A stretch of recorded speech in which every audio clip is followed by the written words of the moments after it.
Now, I say that a government that builds in funding fraud as a price to get good policy isn't a government that is in keeping with the American tradition.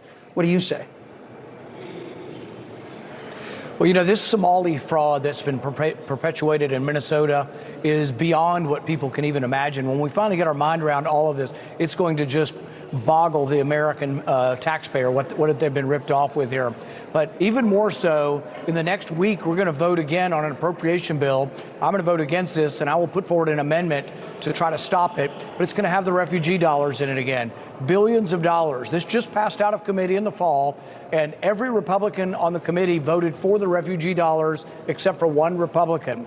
And I suspect overwhelmingly the Democrats will support this bill, but most of the Republicans will also vote for an appropriations bill next week that includes billions of dollars for refugees. Look, I'm all for letting people come who have sponsors who are going to work to our country, but I'm not for giving any welfare to any immigrant, legal or illegal. You should not be eligible for welfare. And the fact that we imported hundreds of thousands of Somalis who have now ripped off the government to the tune of billions of dollars is something that never should have happened, but it's still ongoing.